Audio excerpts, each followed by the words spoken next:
Evening, everybody. Thursday, day 21 of lockdown. Apparently, we've got another 3 weeks to endure yet, most of us, in one way or another. Must have been a long 21 days because on these blogs, because I've actually done full circle on the t-shirts now. This is back to the start, so hopefully we don't get to 41 days. Otherwise there'll be all sorts coming out of the wardrobe at that point. Unfortunately, my lady wife has been washing and ironing because we've nothing else to do really between us. Good news is tomorrow we have the glass bottle recycling in the morning. Here's a quick photograph of mine. Hopefully they can manage to take that away tomorrow, because it'll be started adding to it later on, I can assure you. Usual doomsday on Sky News again today. Apparently the COVID-19 outbreak is racist and is singling out ethnic minorities and black people in particular to give it them. And one of the the political commentators, Paul Mason, I think he's called, calls himself a socialist. He's a frigging communist, really. But anyway, that's another matter. He said that the government aren't doing nearly enough to protect. I mean, what does he expect the government to do? Sort of round them all up and sort of keep them all together or something? We tried that 300 years ago. And what happened there? You know, I don't know. The world, it's just going mad. Yeah, BT. We've had some problems with the broadband going back over these last few weeks, and Lewis, my son, obviously Xbox aficionado.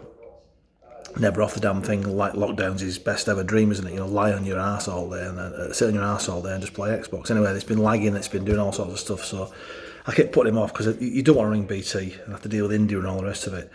And it was only when I heard him through the doors to his games room that that sounds posh, doesn't it?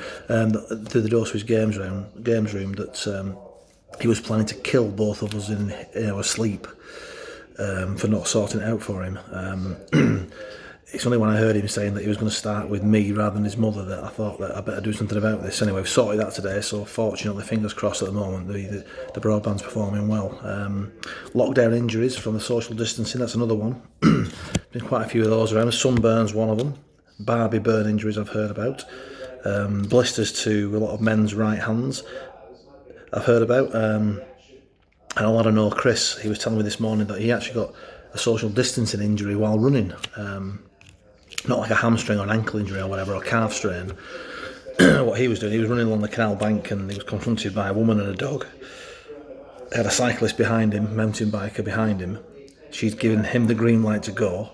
The mountain biker behind him thought it was for him, so then he ended up in a foot race with this mountain biker to get past this woman, to give him a 2 metres gap on a canal towpath. And eventually he had the bike breathing down his neck. He had to take a left turn, try and get up some steps up the banking, and slipped and cracked his head open and badly grazed all his arms. So it's a tough world out there. Social distancing isn't that easy, so I've actually, funny enough, put my poem off about the politicians, the bastards, I'm coming for you. I've delayed that till tomorrow now. So I've done a quick guide to social distancing poem. So here we go. Only a small one, but enjoy. Here's my little guide to a social distance. View it less as an instruction and more of a dance. Face head on with the shopper carrying stockpiled baked beans.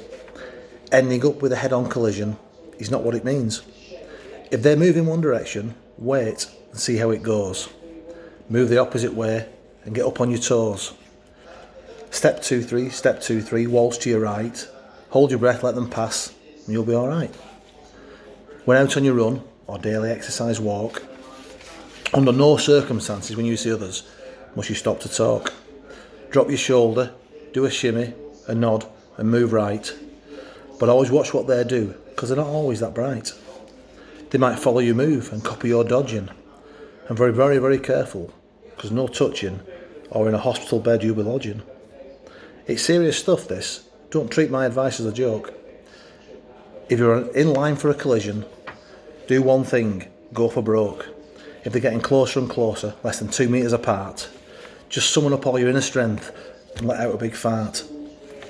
This noxious substance surely will do the trick. If they're breathing too much, they'll most certainly be sick.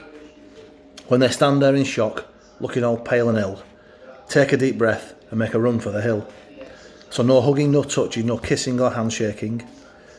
They are the mistakes that you should not be making. Smile from across the road and don't get too close. And never less than 2 metres, or you'll all get a dose.